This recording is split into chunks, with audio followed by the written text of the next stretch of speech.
Hi, I'm John Stevenson, and we're going to be looking at church growth in a Cold War world in our continuing study of the history of Christianity. The Cold War, you could say, erupted when the Hot War ended at the end of World War II. You have some of the allies that are leaders pictured here. Winston Churchill on the left, Harry Truman, President of the United States, in the center, and Joseph Stalin on the right, the premier of the USSR, the United Soviet Socialist Republic, which we think of as Communist Russia. As the warm war had ended, as World War II had ended, notice you have Russia pictured on the right with its satellites and those that it had influenced. And they were all about expanding not just their national territory, but very specifically their ideology, their communist ideology. And by contrast, the United States and its allies were seeking to contain that expansion.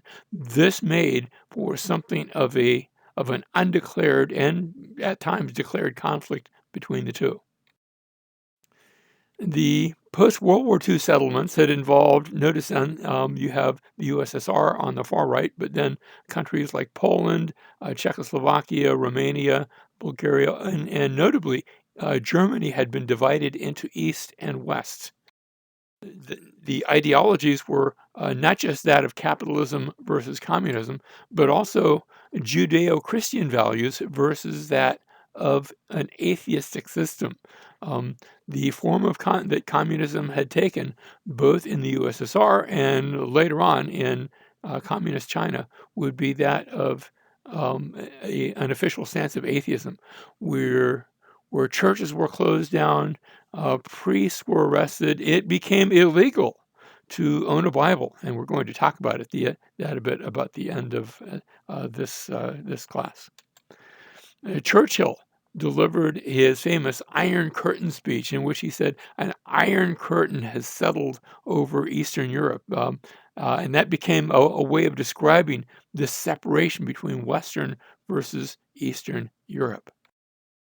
George Marshall, the chief of staff under Franklin D. Roosevelt, had come up with a plan known as the Marshall Plan, where they were going to rebuild Europe, use American money because the United States, even though they had lost people, the fighting hadn't been over here, so there had been relatively little damage, and so they went in and rebuilt Western Europe. Now, this offer was made to the USSR, but they said, no, we'll do our rebuilding on our own, and they did. In the late 1940s, the capital city of Berlin, which was right in that was the capital city of former Germany, but it was located in the eastern side of the divided Germany, so it was behind that Iron Curtain, and a blockade was imposed, saying that no goods or services or anything could drive through Eastern Germany to get to Berlin. It was assumed by the USSR that this would cause Western Berlin to finally give up, and instead, a series of airlifts were set up that regularly brought in supplies, and so West Berlin continued to be free, even though it was surrounded on all sides by communist Germany. Now, the USSR had already embarked on a heavy anti-religious campaign, beginning with atheism as the state religion, but that had moderated a bit during the war years, during World War II, and now that came back in full force. Many church properties were confiscated, not all, there were some that were allowed to continue, but under the thumb of the state. Pastors were imprisoned. Bibles were now illegal. It was illegal to transport Bibles into the USSR. My own brother describes about how, and I'm going to talk about his story a bit later, but how during these years there were times where he and friends crossed over into Romania, and they'd be stopped at the border. Do you have anything to declare? No. But they would have Bibles hidden under the car seats, and if they had been caught, they could have been in some serious trouble. There were laws against parents teaching their children religion, against giving the Eucharist to children over 4 years of age, for allowing children in church. And so the USSR wanted to make sure that at least the next generation grew up with an atheistic mindset. Laws against speaking out against atheism. Christians weren't allowed to do that. They could get in serious trouble if they spoke out against the idea that there is no God.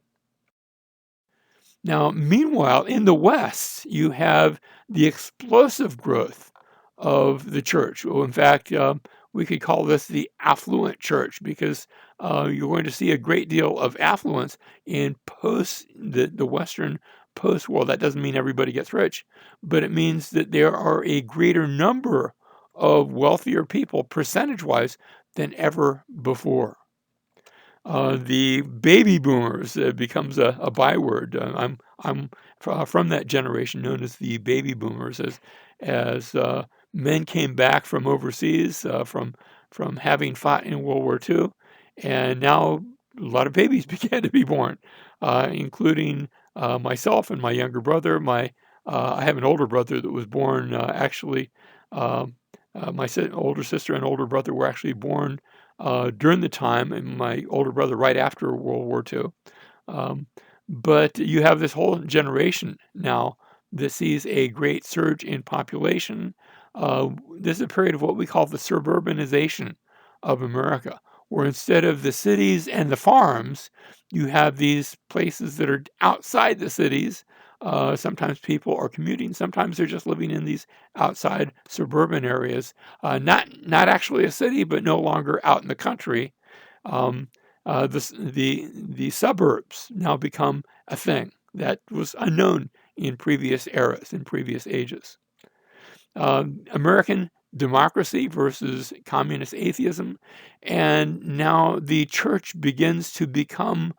I think the process had already begun, going all the way back to the Second Great Awakening, but the church is becoming more and more democratic in its outlook.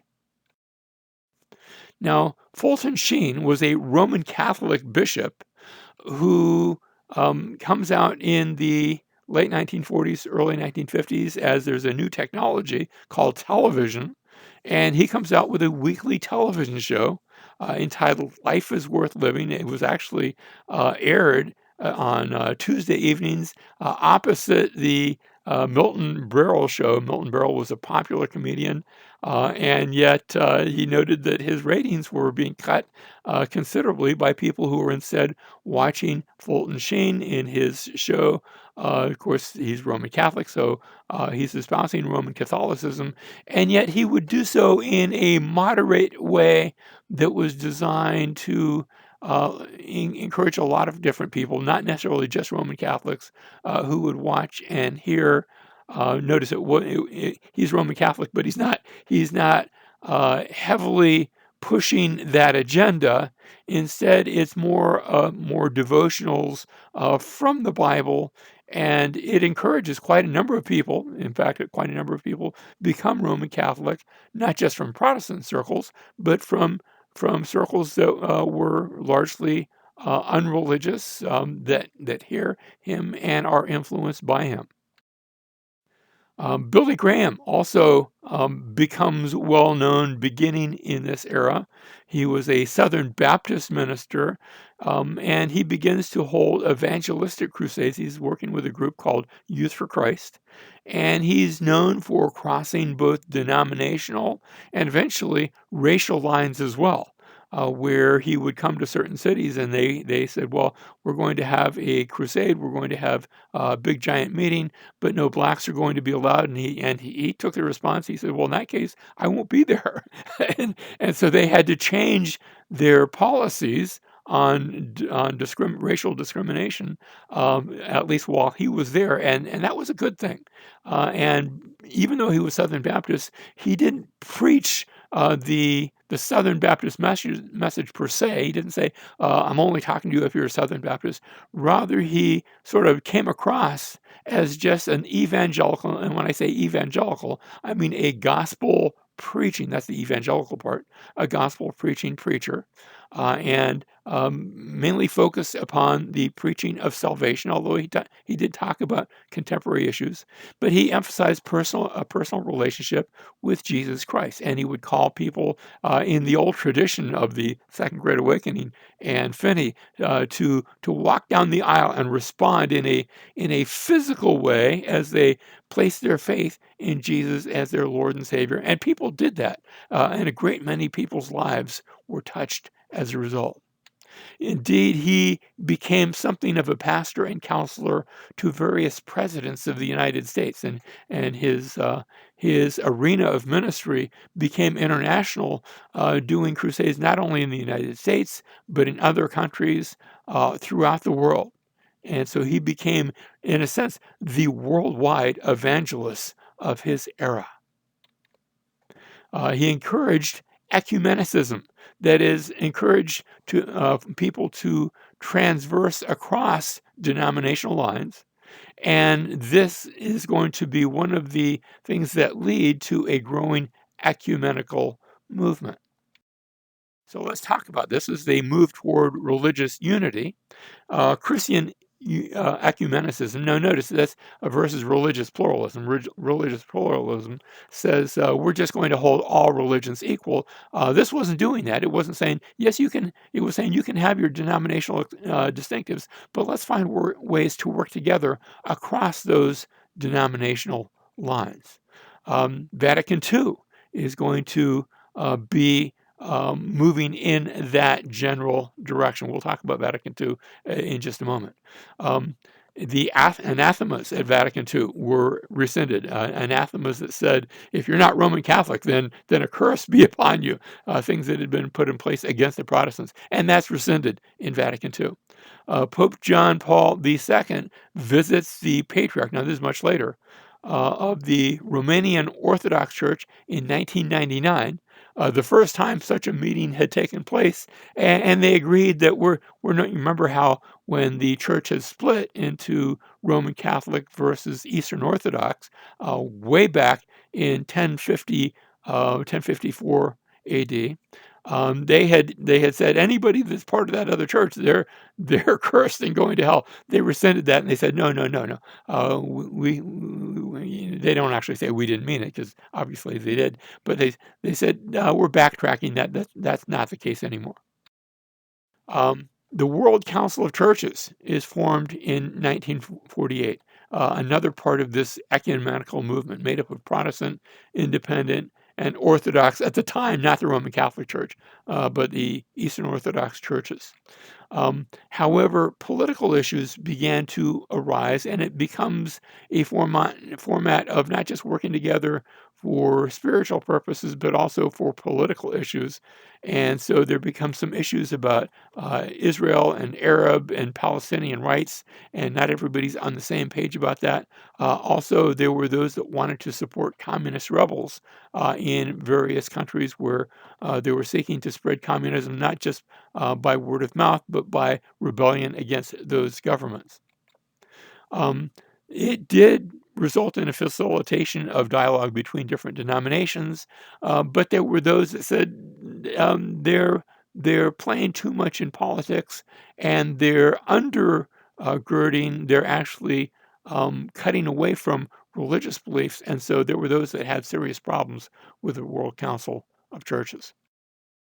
Now, one of those is the area of fundamentalism that rejected the World Council of Churches. They had little tolerance for compromise, and sometimes tended to, by now, remember the fundamentalists back in the early 1900s had said these are our five fundamentals. Remember that the scriptures have authority; they're inspired. The scriptures are inspired by God. There was such a thing in the New Testament as miracles, and Jesus was born of a virgin, and that he died and rose again physically, and that he's coming again. And so these things were seen as fundamentals. But now fundamentalism became now defined by more non-essential morals than by doctrines, at least in the eyes of the general public. Things like don't drink, don't smoke, don't dance, don't play cards, don't go to movies. People became defined more by what they didn't do than by what they either did do or what they did believe. Now we shouldn't paint everybody with that brush, but that was a public perception, sometimes, sometimes honestly deserved. Um, in many cases, they left the universities and they started their own schools, their own Bible colleges. This is the beginning and growth of the Bible college movement. By the way, it's a movement out of which I personally came. I attended a Bible college when I was much younger. I teach in one now. And they became, in many cases, sort of separatists and even like a cultish Christianity. Although, remember, as they were doing that, they were moving away from the mainline denominations, and as a result, many of those mainline denominations, and sometimes they were moving away because of this, many of those mainline denominations now began to become more and more liberal, theologically liberal, denying the scriptures, denying those fundamentals, things that we saw in our previous class. Now, Vatican II is held in 1962. It was called by Pope John the 23rd, and it was continued after his death. Pope Paul VI takes charge of the Roman Catholic Church, and now the Vatican II continues. It was the largest church assembly. Think about the church councils of the past, going back all the way to the Council of Nicaea and all the church councils they'd had since then. This was by far the largest. This was a intercontinental um, meeting, and it was in its scope pastoral rather than doctrinal. Celibacy and birth control were affirmed. Notice those aren't major doctrines in the Bible, but these are pastoral issues. At least they were to the Roman Catholic Church. Liturgy was now going to be permitted in the common language. This was a huge breakthrough. Prior to this, you would go into a Roman Catholic church and you would hear the Mass spoken in Latin. Now, if you could speak Latin, that was great, but most ordinary people didn't speak Latin. Even people from Spanish and Italian places, they couldn't really make out Latin. The language had changed over hundreds and more than 1,000 years. But now they were going to do the liturgy in whatever language there was of the day. And that was a huge breakthrough. Not only that, laymen were encouraged to read the scriptures.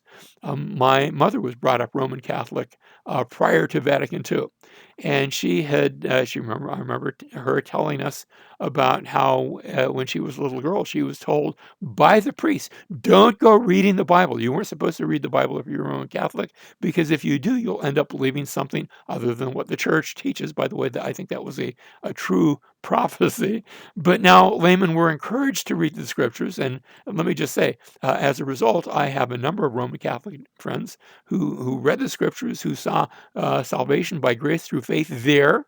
In some cases, they've come out of the Roman Catholic Church. In some cases, they're still part of it. I remember hearing a Roman Catholic priest, it was actually quite a number of years ago, preaching that we receive salvation by grace through faith. He was preaching from Ephesians chapter 2, verses 8 and 9. And I thought, wow, this is absolutely wonderful. And just sharing the gospel, that's a good thing. Martin Luther King had received his doctorate from Boston University. Notice his name, Martin Luther King. He was named after the Martin Luther of the Reformation. And so he came from sort of a church family, becomes a minister in Birmingham. He didn't have to take a place there. That was the most racially prejudiced place that he could find. And yet he felt that as a Christian, he needed to be on the front lines. The Rosa Parks incident had taken place where a woman had been arrested for refusing to move to the back of the bus. You had the city buses in Birmingham and other places in the South were actually segregated, where blacks had to sit at the back of the bus and white people would sit at the front of the bus. And she had said, no, I paid the bus fare. I can sit where I want. And she was arrested for that. And so this begins a movement. First of all, the Montgomery bus boycott, where they boycott the buses at great hardship to the black community. They say, we're going to walk to work, we'll carpool, we'll find other ways to get to work. And in some cases, they had to walk many miles to get to work, but they're not going to pay the bus fare. And as a result, the city finally is going to have to change their policy. Um, Martin Luther King engages in a number of nonviolent protests. So they would protest, and even though sometimes there would be whites who would come and throw rocks at them, sometimes white policemen would come and beat them with sticks, yet they said, we're not going to lift a finger. Instead, we're going to protest, but we're going to take your beatings and we're going to suffer for the cause of righteousness, because ours is a godly, righteous cause. In 1963, they marched to Washington, D.C. in 100, I think it's something like 1 million man march. By 1964, they have signed. You notice that you see Martin Luther King standing in the background, but he's standing right behind President Lyndon Johnson, who signs into law the Civil Rights Act, thus legally stopping segregation. It doesn't do with discrimination. Discrimination is there, but now it's no longer legal. He says in a closing speech, and we could look at many of the speeches, but notice this one. He says, because I've been to the mountaintop and I don't mind, like anybody, I would like to live a long time. Longevity has its place, but I'm not concerned about that now. I just want to do God's will. And he's allowed me to go up to the mountain. And I've looked over, and what he's doing, he's borrowing the imagery of Moses, how Moses, at the end of his life, had gone to Mount Nebo and had been allowed to look over into the promised land and yet not enter in. And Martin Luther King is saying the same thing about himself. It's almost as though his words were prophetic. He would be assassinated, murdered just a few days later. He goes on, and I've seen the promised land. I may not get there with you, but I want you to know tonight that we as a people will get to the promised land. So I'm happy tonight, and I'm not worried about anything. I'm not fearing any man. Mine eyes have seen the glory of the coming of the Lord. Now, it's also in the 1960s where we have the Beatles, this rock and roll group from England. They have many others who sort of copy their sound. And they grow to popularity very quickly, so much so that John Lennon makes this comment in an interview. He says, Christianity will go, it will vanish and shrink. I needn't argue about that. I'm right and I will be proved right. We're more popular than Jesus now. I don't know which will go first, rock and roll or Christianity. His words actually result in some considerable backlash from the Christian community.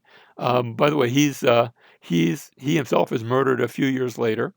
The Beatles, although they're still known today as a rock and roll group, let me just say, Christianity has not gone. It has not shrunk. It has possibly shrunk in England, but in other parts of the world, even to this day, it's on the rise and is still today the largest religion in the world. Francis Schaeffer, another, in his case, a philosophical thinker of his day, he was an American, but he established a Christian study center in the village of L'Abri, Switzerland. And he was all about speaking on the issue of relativist thinking, something that was growing in his day. They had not yet coined the term postmodern. We're going to look at that in a future class. But he's speaking about postmodernism in a day when the term itself hadn't been coined.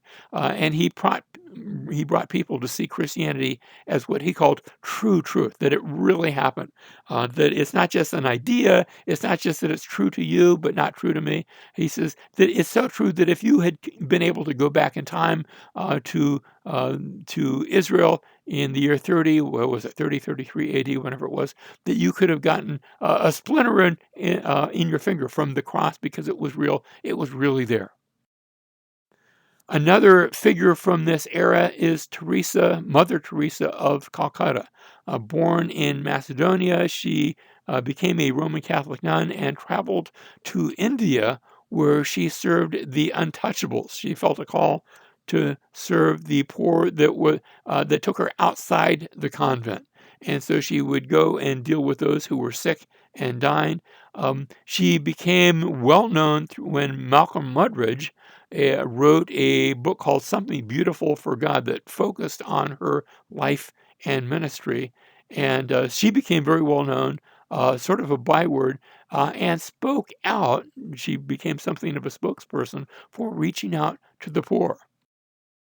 She made the comment that love begins at home with family and friends, so that if you maybe can't go to India and deal with the untouchables, the outcasts there, she says, begin by loving the outcast that you know, perhaps the one in your own family or the neighbor, somebody that you know to whom you can reach out. She says, love is not defined by extraordinary deeds, but in the daily giving of yourself to another. Gustavo Gutierrez, his Theology of Liberation comes out in 1973. He was a Notre Dame professor of theology, and he defines salvation in terms of liberation from social and economic injustice. Again, we'd seen a reference to that when we were looking at the World Council of Churches and some of the emphases that are being given there.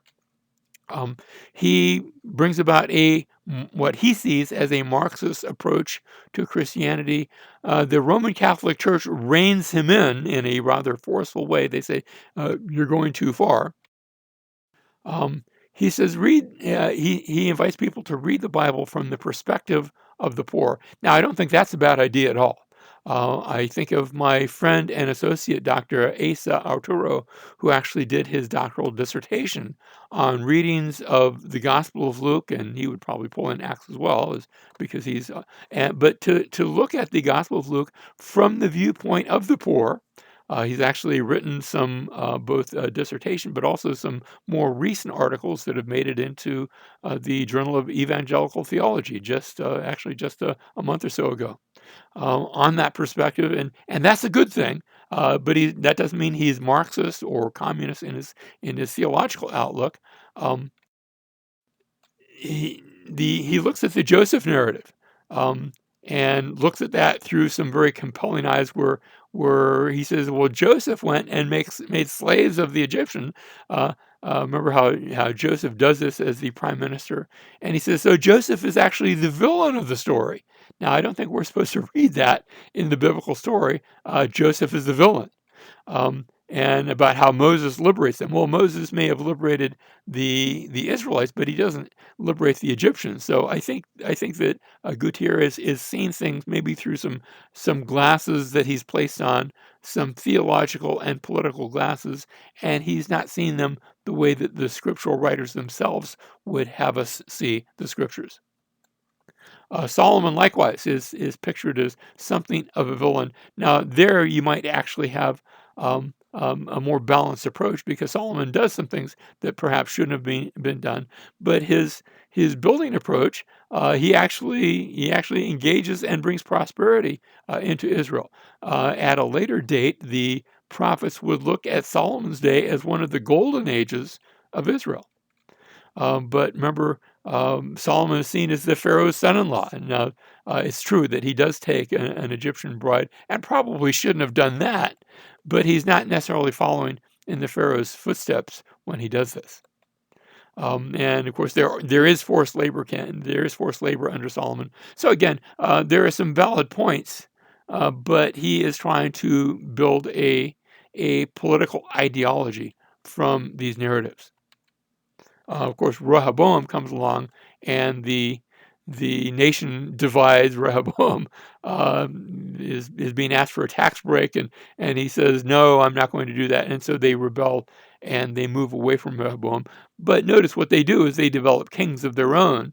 And so you have the northern kingdom of Israel and the southern kingdom of Judah, but it doesn't. Neither one becomes a communist government.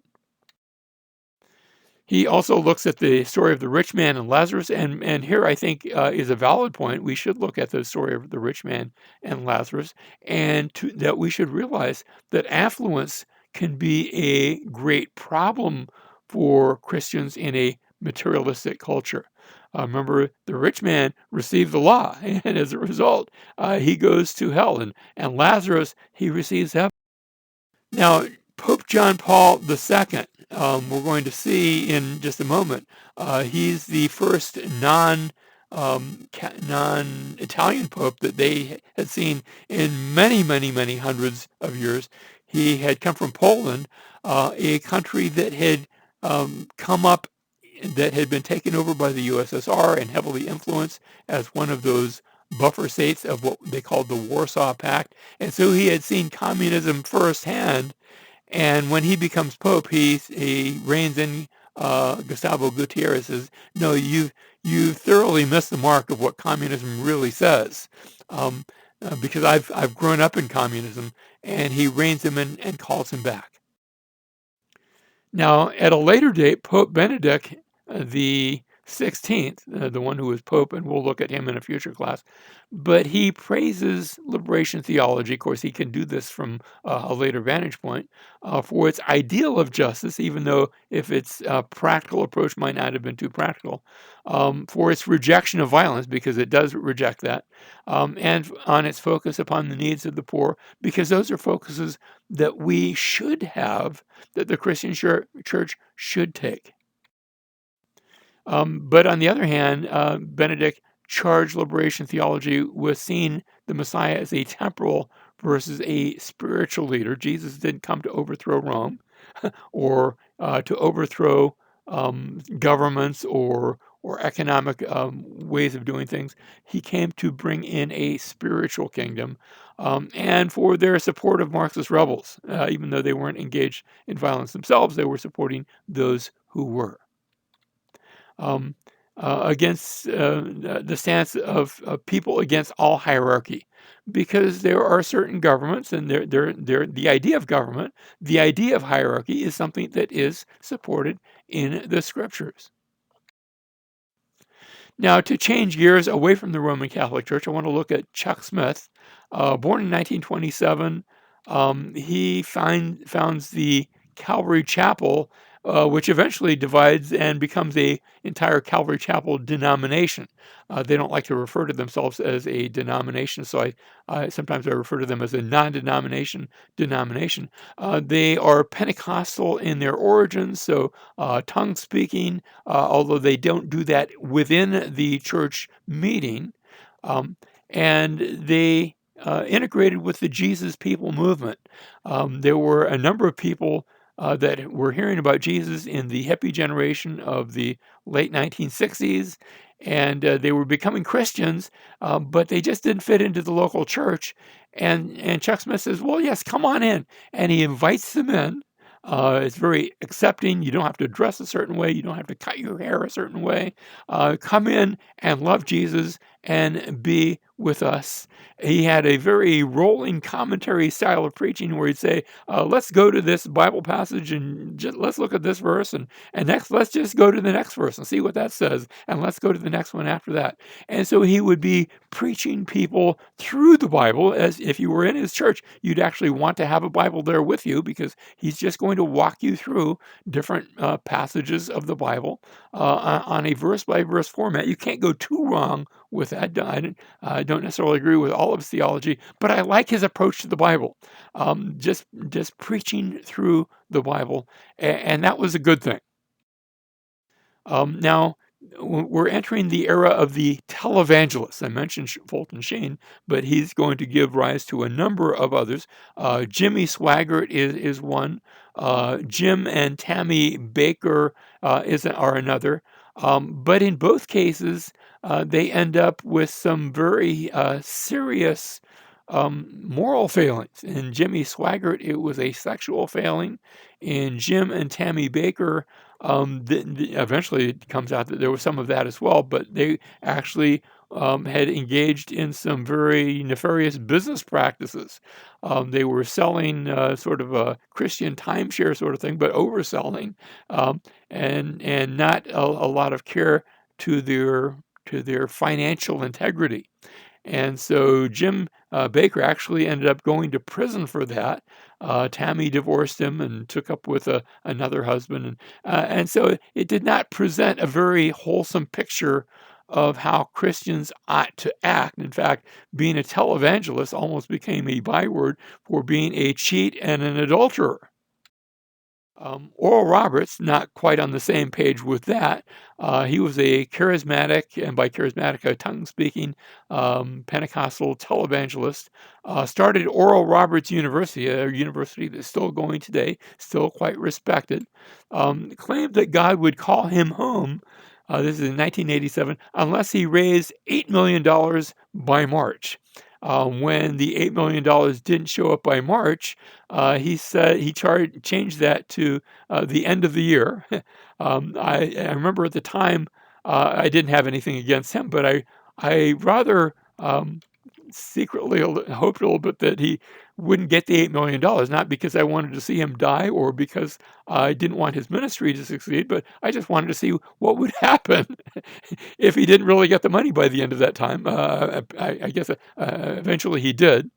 It became something of a financial push for those that embrace his ministry. For others, it became maybe just a way to gain money and a hearing, and I think he did both by that. But again, it was not considered by the outsiders looking in as a very wholesome project. Now, Pope John Paul II. As I mentioned him already, the first, actually the first non-Italian pope in many hundreds of years, but certainly the first and only pope from Poland, had come out of communist Poland, part of the Warsaw Pact, and now that he was pope, he visited Poland in 1979. He remember, this is a country that, like the USSR, being under their sway, had embraced a technical belief in atheism. This was their governmental policy. And yet, here is this leader of the Roman Catholic Church coming amidst great crowds, and he preaches a sermon to them. He calls them, "Don't be afraid. Yes, I know you're under a hostile, tyrannical government, but don't be afraid. God is there, and He can bring great things." And he does that, and this is going to lead to a movement. And people argue, would it have happened anyway? Maybe it would have, but it wouldn't have happened when it did. Eventually, over the next 10 years, you're going to see solidarity in first in Poland, a series of strikes and things like that. And then by the end of that decade, the Berlin Wall, remember that Berlin had been split, we said, into east and west, with a big giant wall going down the center, where it became, and it wasn't a wall to keep Westerners out, it was a wall to keep Easterners in. And in November of 1989, that wall came tumbling down, came not of its own accord. Those on both sides of the wall just took axes and shovels and backhoes. My brother, who lives in Germany, I'll talk about him in just a moment, happened to be in Berlin at the time as they were breaking down the wall, and he said to somebody who was breaking it up, he says, "Can you give me a couple of those chunks of concrete that you've broken off?" And he actually mailed one to me. I keep it in my desk drawer at the college. It's this big, ugly, crumbling bit of masonry. You can see a little bit of paint that's on it. And this became something of a symbol of what would take place eventually with the entire USSR. It had formerly been a country by that name. It broke apart a year or two later, where the different portions of it said, no, we want to be free. And so you have a country of Russia today, but that's no longer the entire USSR. You have a number of other countries that were formed as they broke away from Russia and now became independent on their own. Now, Christianity in the United States, the number of people who go to church is relatively high, even to this day, although it's been said that church attendance is declining percentage-wise. We live in the day of the megachurch, and there are more people going to bigger churches. But there are perhaps percentage-wise less people that are in church today than there were maybe 40 or 50 years ago. But meanwhile, Christianity in Europe, very, very few people, by contrast, attend church at all. Why the difference between the United States and Europe? At least one aspect is that in the United States, if a church doesn't bring in people, then after a while that church closes down, and a lot of churches have closed down, especially in the inner cities. Others have grown, but if a church doesn't bring in the people, then that church closes. As opposed to Europe, traditionally, if a church didn't bring in people, it didn't matter because the state funded churches to stay open, even if very few people attended. If you had a state church, then a portion of taxes would go in to support that church, and it would stay there, and yet have a very small following. And so there was no reason for a church to work hard at bringing in people. Now, finally, I want to return to my brother. I mentioned I'm the handsome guy on the right. He's the older brother, standing next to me in the red jacket. I want to share one of his stories about after the Berlin Wall had come down. He made another visit. He'd been there before, but he made another visit now to Romania, formerly part of the Soviet bloc, one of those buffer countries that had been under heavy Soviet domination in previous times. But now that the wall had come down and that the USSR had broken up, he went over into Romania with a friend, and he'd been invited to come and speak at a little tiny public school. It's way up on a mountain. And they were driving in the winter, so it was frightfully cold. I just asked him a few minutes ago about this story. He told me years ago, and he went into this. He went into They'd been invited into a classroom in the public school, and the kids all that were all they were still wearing their overcoats and their gloves because it was cold even in the classroom. They didn't have heating there, and he began to speak to them about what life was like in the West. That was essentially why he had come in. But part of that life in the West, he began speaking to them of how in the West they have things called churches, and people believe in Jesus, and they've trusted him as their Lord and Savior because how he died upon the cross. And the principal happened to be looking in into this little classroom, and the principal interrupted him and said, can you pause? Can you come back maybe in an hour or two because this is inappropriate? And he thought, well, that's too bad. They're probably going to not allow us to speak anymore to these kids. And so they left for an hour or two. They prayed. They spent some time, and then they came back after a couple of hours. And instead of being invited into the classroom, they were invited into the school auditorium because the principal said it's inappropriate that you speak to only one classroom about Jesus and what he did on the cross. You ought to speak to the entire school about this. Now, what this reflected was a spiritual hunger that had developed in those many, many years in which they were under the Soviet bloc, about how they'd been told time and time again, there is no God, there is no Bible, there is no church, that's just a myth. And yet a spiritual hunger had developed. And he was telling me that not only was every student there, the principal, even the military, not military, the chief of police. Now, the chief of police was only one guy. There was only one person in the entire police department, but he was even there as an observer to hear the gospel. And afterward, they said, "Is there any way we can get a regular Bible class in our public school?"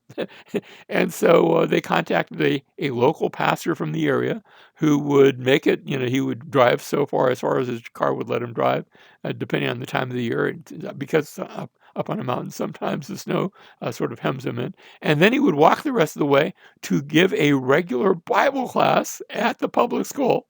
Um, and that reflected the spiritual hunger that was there. For my own part, my wife and I have both had opportunity over a number of years we used to go and teach in the capital city of Kishinev in Moldova, another one of those little countries that used to be part of the Soviet bloc. In this case, it's just across the river from Ukraine. Um, and to teach, in my case, to teach at the Moldova Bible Seminary. Actually, Paula would teach there too, and she also would teach in their Christian school. She's pictured there below. And we got to see firsthand the spiritual hunger that had grown up in that formerly communist country. Um, and to see that ministry, the church taking root, and light had come to what had previously been a dark corner of the world.